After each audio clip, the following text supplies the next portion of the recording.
Happening now on DC News Now. TikTok deal reached. The White House says Americans will soon control the app's algorithm. What the deal reportedly includes. Virginia votes as early ballots are being cast in the Commonwealth.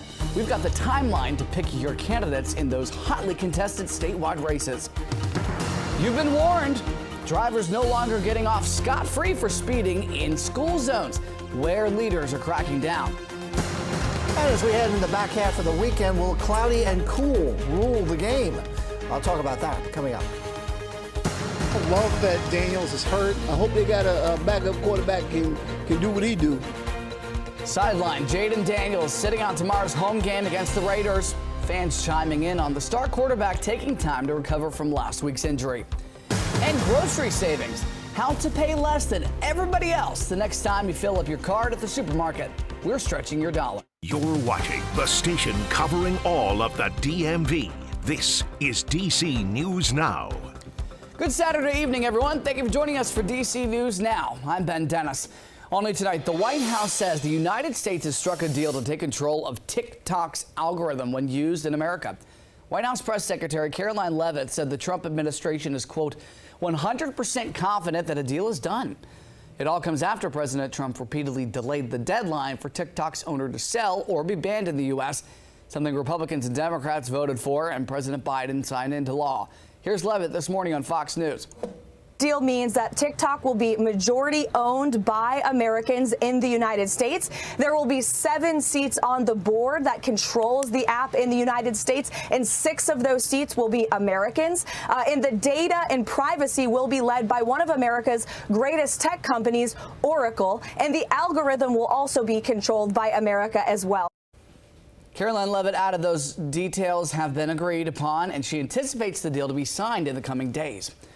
Well, in Virginia, the top prosecutor in one of the country's most powerful U.S. attorney's office has resigned after pressure from the White House.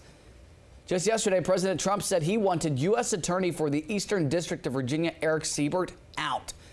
Siebert was under pressure to charge New York State Attorney General Letitia James in a mortgage fraud investigation. She ultimately wasn't. The Trump administration wants to indict James, a Democrat who sued the president for fraud. The administration's efforts to oust the federal prosecutor shows another rolling back of norms separating the president from independent decisions at the Justice Department. An update tonight in Virginia. Police in Prince William County say that they've arrested 2 18-year-olds connected to a shooting in Woodbridge that killed 35-year-old David Callow last Saturday. It was on Telegraph Road. Jordy Campos was charged with murder, while David Benitez Martinez was charged with 4 counts of principal in the second commission of a felony. Both 18-year-olds are being held without bond. Turning to the district, where police say they've identified 61-year-old Rosa Cabezas as the person who died in yesterday's deadly pedestrian crash in Northwest. This happened at the intersection of 13th and Harvard Street in Columbia Heights just before 8:50 a.m. Officials say that she was hit by a Toyota SUV, making a right. She was sent to the hospital. That's where she died. Charges against the driver have yet to be announced. All right, turning now to D.C., of course, this weekend, though, being the pickleball capital of the country. The National Mall of Pickleball is happening on America's front yard right now. America's fastest growing sport is back for a 3rd year in the mall. And the tournament isn't just for the pros. Players of all levels hit the mall, and everyone can experience plenty of play outside of the Smithsonian Metro Station. That's where it's happening. We caught up with an event coordinator. She says the sport not only helped her health, but her social life.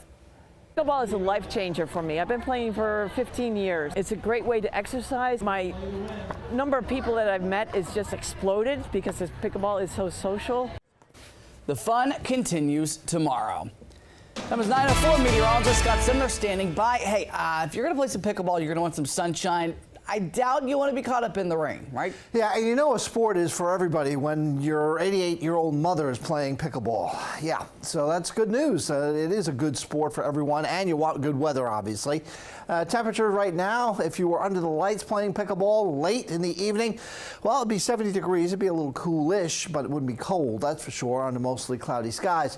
And how about your low temperatures? We're going to take that 70-degree reading and we're going to drop it down to about 65 degrees here in D.C. for an overnight low. Other areas are going to be looking at down around 60, like Luray and Woodstock. And I wouldn't be surprised to see some upper 50s in some of the higher elevations overnight tonight. And here we go. Here's a breakdown hour by hour through the next 12 hours, right till 9 o'clock tomorrow morning for you here in the district. Like I said, dropping down into the middle 60s and then climbing only back up into the middle 70s. So a dry and cool night tonight, mostly cloudy on Sunday. And then on Monday, fall arrives. Yes, hard to imagine, to 2:19 if I'm not mistaken. On Monday afternoon is when it does arrive. On and off showers this week. And you know what? Some weeks that may be bad. You know, we'd like to get out and do stuff, and rain is going to be a problem there. But in this case, I think having showers and the timing of those showers is good, because certainly it is awfully dry. We'll talk about the latest drought conditions in our DMV coming up. All right, Scott, see you in a few. Voters in Virginia are already casting their ballots for November's general election and those hotly contested statewide races. Big contests include for governor, lieutenant governor, attorney general, and for the House of Delegates. Among places in Northern Virginia to cast an early in-person ballot, there are 3 polling sites in Fairfax County, 1 in Arlington, and 1 in Loudoun County. Election officials will open up more sites toward the end of the early voting period. That runs until November the 1st. General election is November the 4th. You'll have a chance to hear from the 2 candidates for governor in their very first debate right here on DC News Now. Republican Lieutenant Governor Winsome Earl-Sears and former Democrat Congresswoman Abigail Spanberger, they will take the stage Thursday, October the 9th at 7 p.m.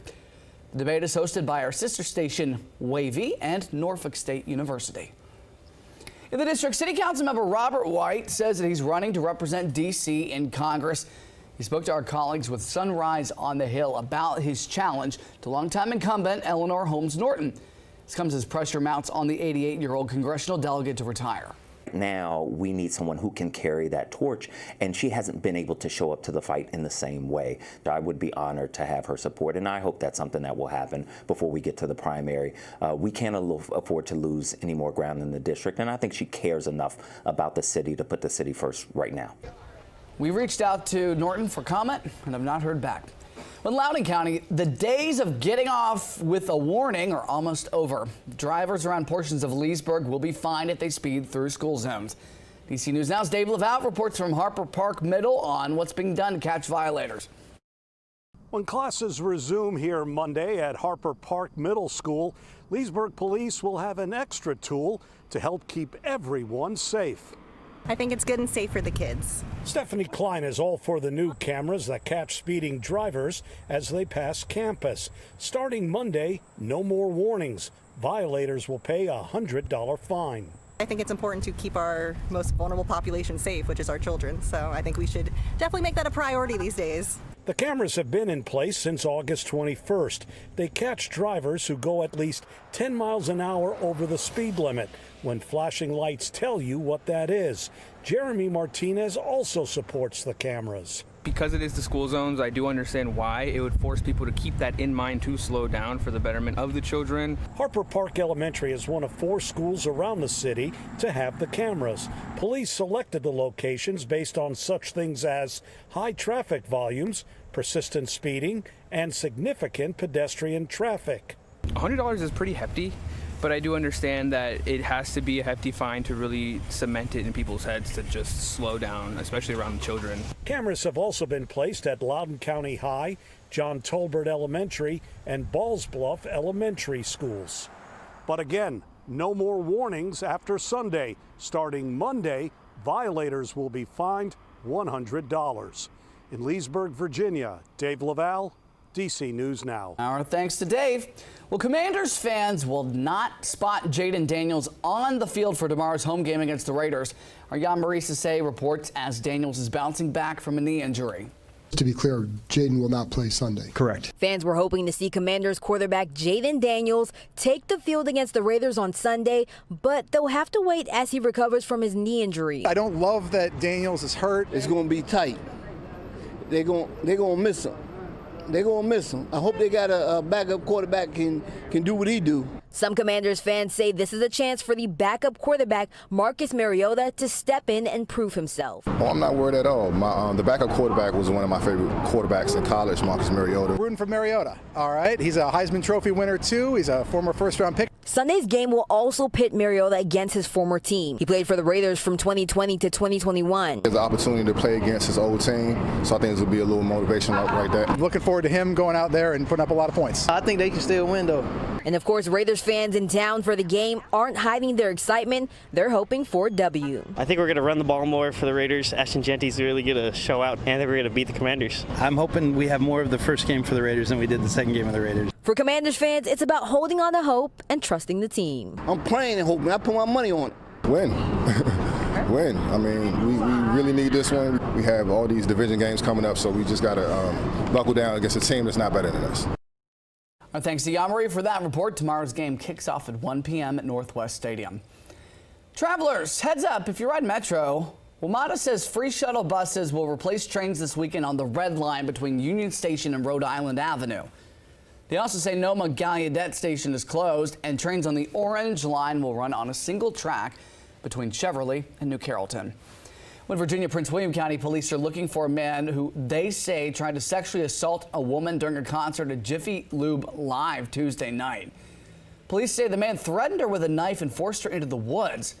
The woman had minor injuries. If you know anything about the circumstances here, give police a call.